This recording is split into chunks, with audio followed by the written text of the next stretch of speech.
Dahulu kala, di sebuah pantai yang terletak di Sumatera Barat, tepatnya di perkampungan Pantai Air Manis, hiduplah seorang wanita yang bernama Mandeh Rubayah.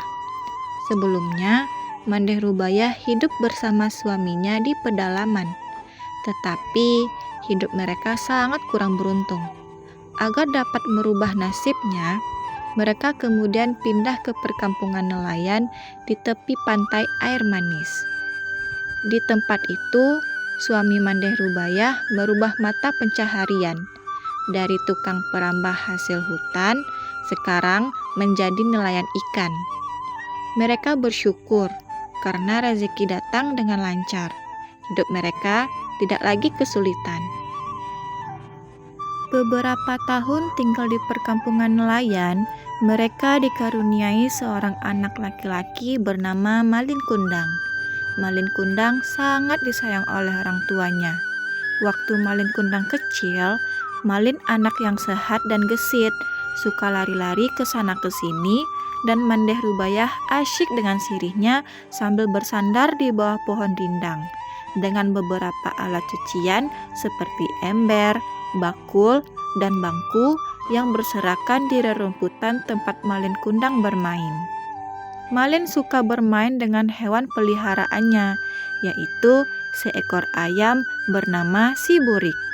Dengan kenakalannya, Malin Kundang berhasil menangkap ayamnya dan selalu memukul si Burik dengan sapu. Pada suatu ketika, Malin Kundang terjatuh ketika mengejar si Burik. Kakinya tersandung batu dan menimpa ember tajam hingga kening Malin robek. Mandeh Rubayah berlari dan langsung mengobati Malin dengan sirihnya. Namun, walaupun lukanya sembuh, tetapi bekas lukanya tidak bisa dihilangkan.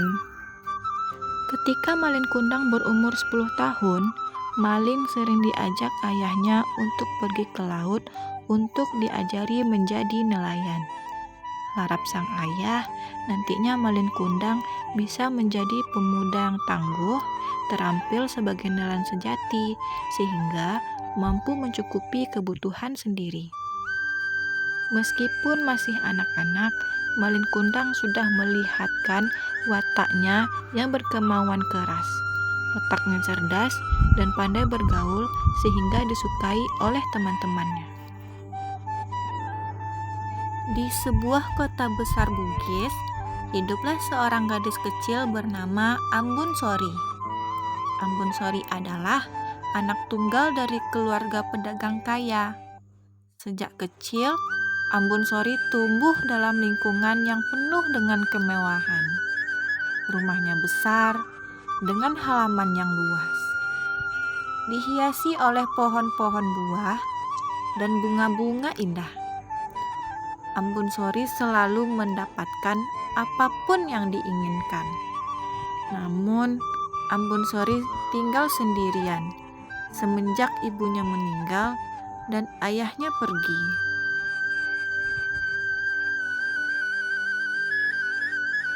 Meskipun hidup dalam kemewahan, Ambun Sori tumbuh menjadi anak yang tidak sombong. Ambun Sori selalu menolong dan membantu teman-temannya yang berasal dari keluarga biasa. Setiap kali anak-anak di desa mengajaknya bermain, Ambun Sori selalu membawa anak-anak desa bermain di rumahnya. Karena Ambun Sori merasa lebih baik bermain di dalam rumah dan bisa berbagi mainan.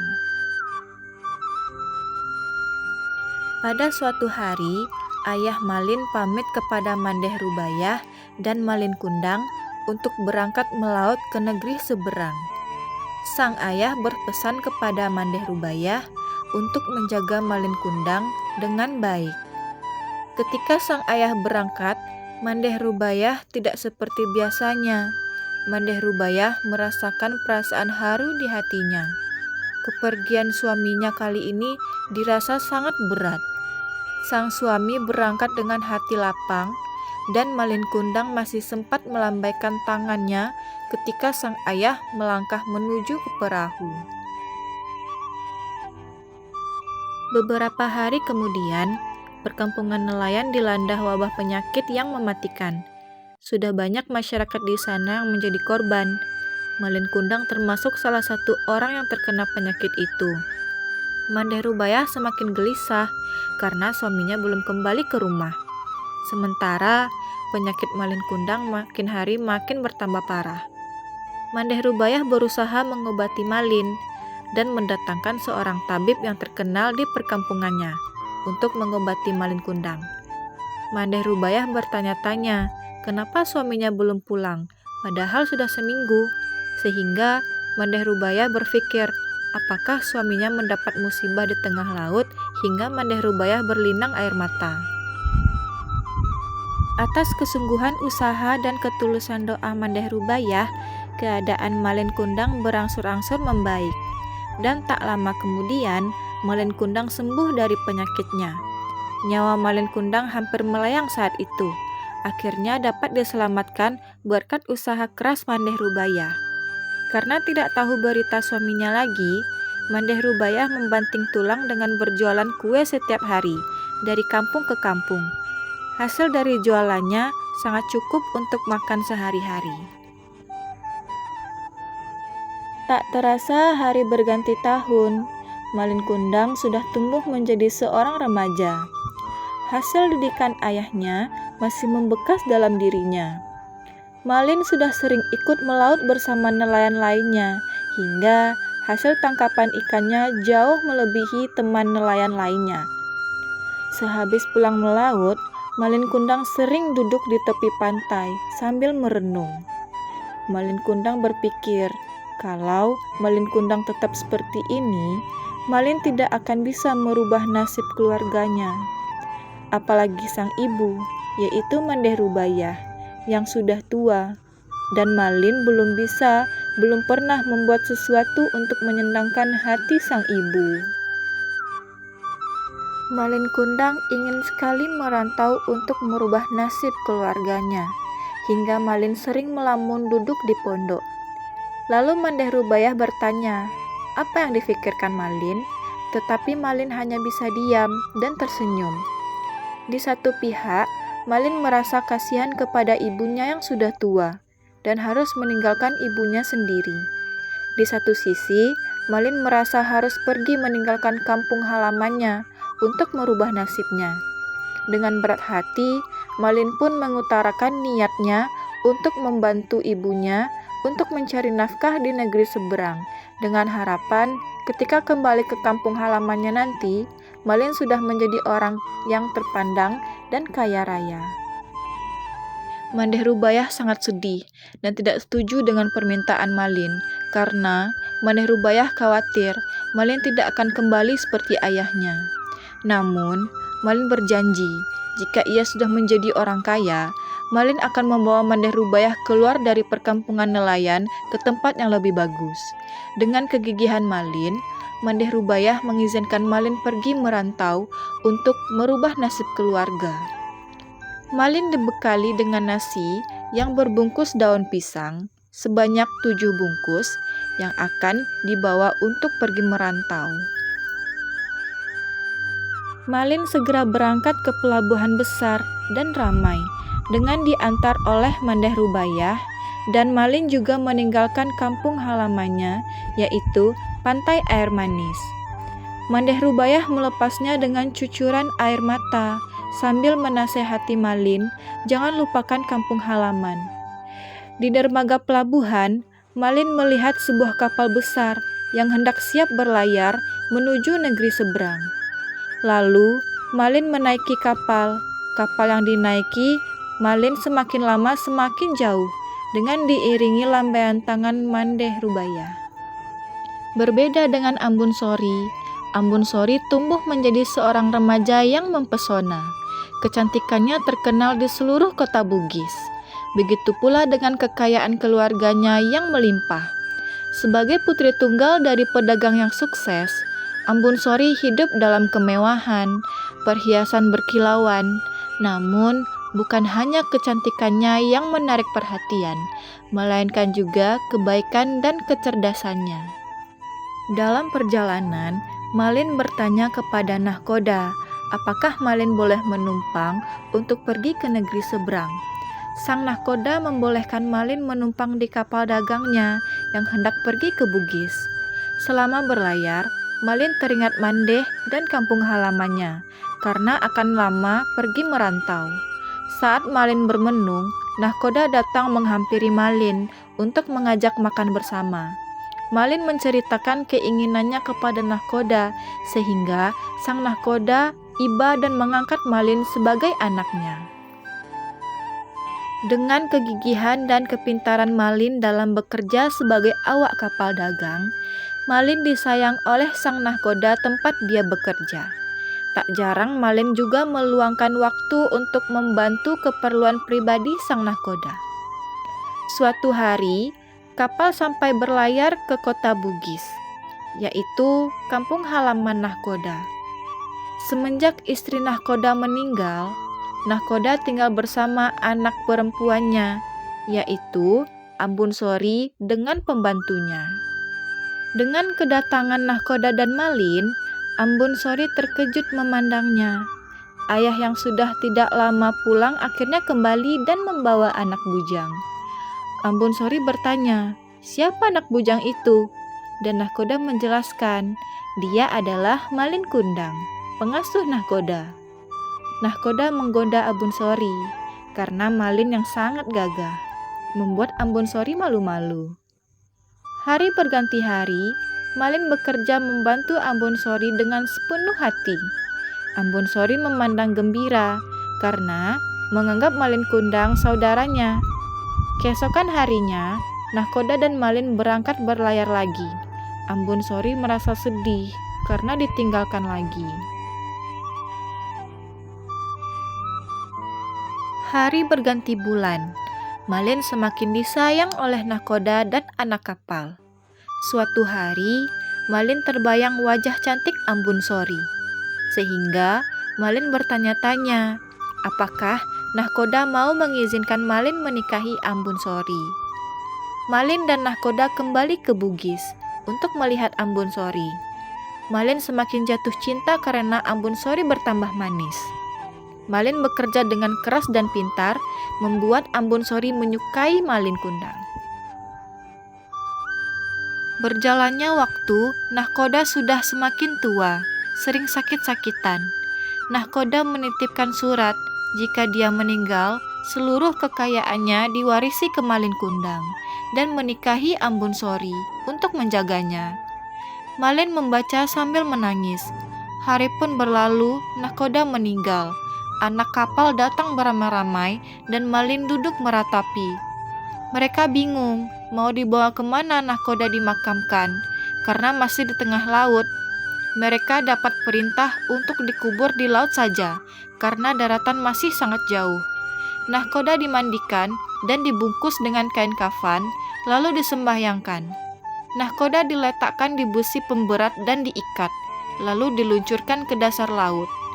Awak kapal dan Malin Kundang duduk membaca doa sambil memikirkan Ambun Sori. Malin dan awak kapal berlayar ke Bugis dengan tujuan untuk memberitahu Ambun Sori. Sesampai tiba di Bugis, Malin berjalan menuju rumah dengan gelisah. Ambun Sori membuka pintu dan bertanya apa yang terjadi dan menanyakan ayahnya di mana. Malin menceritakan apa yang terjadi dan Ambun Sori menangis. Ambun Sori sekarang tinggal sendirian tanpa ibu dan ayah. Mendengar perkataan Ambun Sori, Malin teringat pesan dari nahkoda untuk menjaga Ambun Sori. Berselangnya waktu, Malin sudah menjadi seorang dewasa dan berwibawa. Dengan kegigihan dan ketulusan Malin dalam bekerja, Malin diangkat sebagai kepala nahkoda di tempat dia bekerja. Malin berhasil menjadi saudagar muda yang terkenal karena Malin sangat berbakat dan pandai menjadi pedagang. Malin sudah memiliki kapal sendiri dan juga memiliki 100 kapal besar serta awak kapalnya. Serta Malin mendirikan sebuah bangunan megah untuk kantor dagangnya di pelabuhan Bugis. Keberhasilannya terdengar sampai ke negeri Minang, di mana tempat Malin Kundang dilahirkan. Dengan berjalannya waktu, Malin mempersunting Ambun Sori untuk menjadi istrinya. Kehidupan Malin semakin mapan dan bahagia. Pada suatu hari, Malin Kundang bercerita kepada istrinya tentang kampung halaman Malin lahir, di mana kampung itu sangat indah dan makmur. Dan Malin juga menceritakan ibunya, yaitu Mandeh Rubayah, seorang ibu yang cantik. Ibu yang sangat kuat dan beriman kepada Tuhan, serta penuh kasih sayang kepada Malin. Sementara itu, hari-hari berlalu. Mandeh Rubayah setiap pagi dan sore, Mandeh Rubayah memandang ke laut dan bertanya-tanya di dalam hati, di mana Malin Kundang sekarang? Ketika ada ombak dan badai besar menghempas ke pantai, dadanya berdebar-debar. Mandeh Rubayah menengadahkan kedua tangannya ke atas sembari berdoa agar anaknya selamat. Jika ada kapal yang datang, Mandeh Rubayah selalu menanyakan kabar tentang anaknya. Tetapi semua nahkoda tidak pernah memberikan jawaban yang memuaskan. Malin tidak pernah menitipkan barang atau pesan apapun untuk Mandeh Rubayah.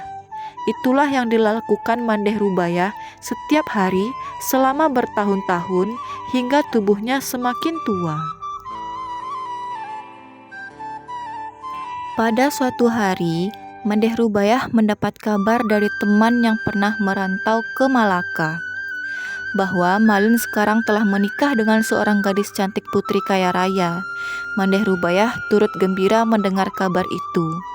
Lalu Mandeh Rubayah merintih berdoa setiap malam agar Malin Kundang selamat dan segera kembali menjenguknya sebelum ajal menjemputnya.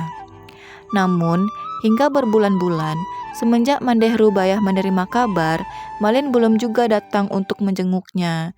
Namun, Mandeh yakin bahwa pada suatu saat Malin pasti akan datang. Suatu hari, Malin Kundang ingin pergi berlayar. Malin mengajak istrinya Ambun Sori berlayar dengan kapal besar dan indah, serta membawa anak buah kapal dan pengawalnya yang banyak. Dalam perjalanan, Malin sangat menikmati suasana bersama istrinya, sehingga Malin melihat sebuah dermaga yang indah. Lalu, Malin memerintahkan kepada anak buah kapalnya untuk berlabuh di dermaga tersebut. Tetapi, Malin tidak tahu dermaga tersebut adalah kampung halamannya. Masyarakat kampung nelayan pantai Air Manis melihat dari kejauhan tampak sebuah kapal yang megah berlayar menuju dermaga. Orang kampung mengira kapal itu milik saudagar kaya, lalu mereka menyambut dengan gembira. Ketika kapal itu mulai merapat, tampak seorang sepasang muda-mudi berdiri di ujung kapal. Masyarakat tidak tahu bahwasanya itu Malin Kundang dan Ambun Sori. Pakaian mereka berkilauan terkena sinar matahari. Wajah Malin dan Ambun Sori cerah dihiasi senyuman. Malin dan sang istri tampak bahagia karena disambut dengan meriah. Mandeh Rubayah yang sudah tua renta terbaring sakit di rumahnya.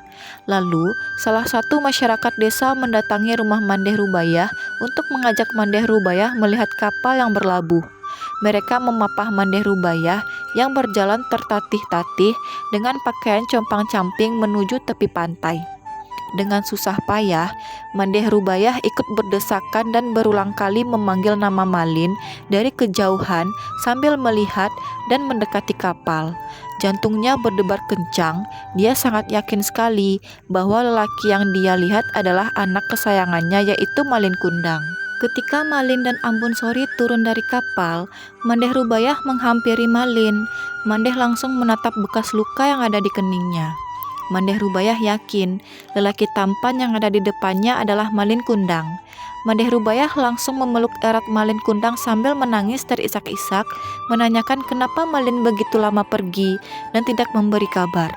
Malin Kundang tidak percaya bahwa wanita tua renta yang berpakaian compang-camping ini adalah ibunya. Seingat Malin, ibunya adalah seorang wanita cantik serta berbadan kuat yang dulu menggendongnya kemana saja. Malin Kundang sangat marah lalu melepaskan pelukannya sambil mendorong Mandeh Rubayah ke tanah. Lalu Malin berkata ke Ambun Sori, bahwa dia hanya seorang pengemis yang mengaku sebagai ibunya. Mandeh Rubaya hampir tidak percaya perilaku Malin yang durhaka kepadanya. Namun, Ambon Sori berkata kepada Malin, jika dia memang ibunya Malin, bawa saja dia ikut dengan kita. Tetapi Malin tidak mengakui. Mandeh Rubayah yang terkapar di tanah segera bangkit dan menanyakan ke Malin Kundang, apakah dia sudah lupa dengan ibunya? Dengan pertanyaan Mandeh Rubayah, Malin Kundang marah dan menyuruh Mandeh Rubayah pergi dari hadapannya. Mandeh Rubayah hanya bisa menangis karena Malin Kundang malu mengakui Mandeh Rubayah adalah ibu kandungnya. Tiba-tiba, Malin mengeluarkan uang dan melemparnya ke Mandeh Rubayah agar Mandeh Rubayah tidak mengganggunya.